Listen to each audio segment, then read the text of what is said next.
اسد علی طور کو جو ہے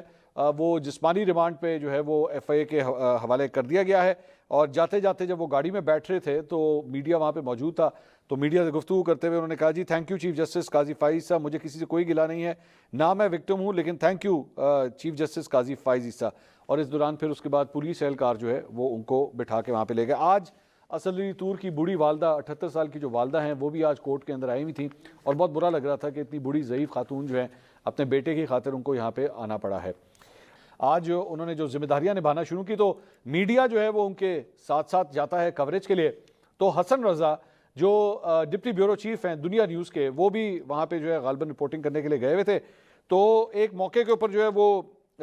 ویڈیو بنا رہے تھے، تو سول سیکریٹریٹ میں وزیر اعلیٰ کا بیسکلی یہ دورہ تھا، تو وہاں پہ ایک میرے خیال میں مریم اورنگزیب صاحبہ نے یا کسی نے کہا کہ جی پلیز ویڈیو مت بنائے، تو وہاں پہ ایک اہلکار جو ہے اس نے آؤ دیکھا نہ تاؤ، اس نے